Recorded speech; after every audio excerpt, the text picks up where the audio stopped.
अध्याय 15। सब चुंगी लेने वाले और पापी उसके पास आया करते थे ताकि उसकी सुने, पर फरीसी और शास्त्री कुड़कुड़ाकर कहने लगे, यह तो पापियों से मिलता है और उनके साथ खाता भी है। तब उसने उनसे यह दृष्टांत कहा, तुम में से कौन है जिसकी 100 भेड़ें हों और उनमें से एक खो जाए तो 99 को जंगल में छोड़कर उस खोई हुई को जब तक मिल न जाए खोजता ना रहे। और जब मिल जाती है तब वह बड़े आनंद से उसे कंधे पर उठा लेता है और घर में आकर मित्रों और पड़ोसियों को इकट्ठा करके कहता है, मेरे साथ आनंद करो क्योंकि मेरी खोई हुई भेड़ मिल गई है। मैं तुमसे कहता हूँ कि इसी रीति से एक मन फिराने वाले पापी के विषय में भी स्वर्ग में इतना ही आनंद होगा जितना कि 99 ऐसे धर्मियों के विषय नहीं होता जिन्हें मन फिराने की आवश्यकता नहीं। या कौन ऐसी स्त्री होगी जिसके पास 10 सिक्के हो और उनमें से एक खो जाए तो वह दिया जलाकर और घर जाड़ बुहार कर जब तक मिल न जाए जी लगाकर खोजती ना रहे। और जब मिल जाता है तो वह अपनी सखियों और पड़ोसिनों को इकट्ठा करके कहती है, मेरे साथ आनंद करो क्योंकि मेरा खोया हुआ सिक्का मिल गया है। मैं तुमसे कहता हूँ कि इस रीति से एक मन फिराने वाले पापी के विषय में परमेश्वर के स्वर्गदूतों के सामने आनंद होता है। फिर उसने कहा, किसी मनुष्य के 2 पुत्र थे। उनमें से छोटे ने पिता से कहा, हे पिता, संपत्ति में से जो भाग मेरा हो वह मुझे दे दीजिए।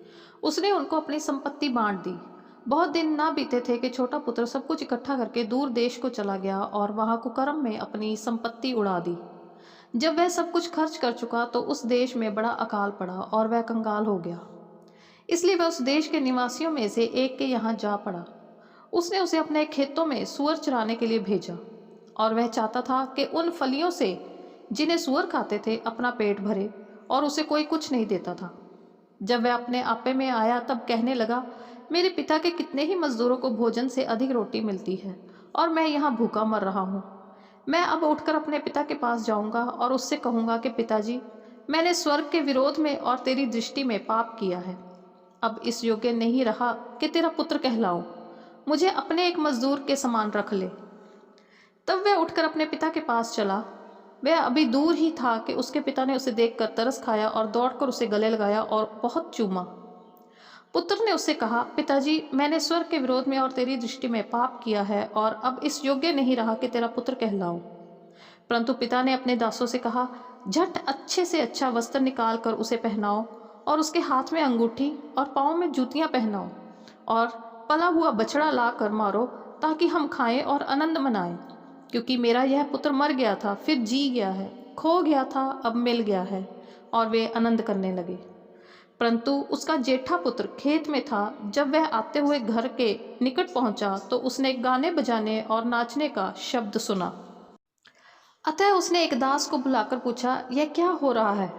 उसने उससे कहा, तेरा भाई आया है और तेरे पिता ने पला हुआ बछड़ा कटवाया है इसलिए कि उसे भला चंगा पाया है। यह सुनकर वह क्रोध से भर गया और भीतर जाना ना चाहा, परंतु उसका पिता बाहर आकर उसे मनाने लगा।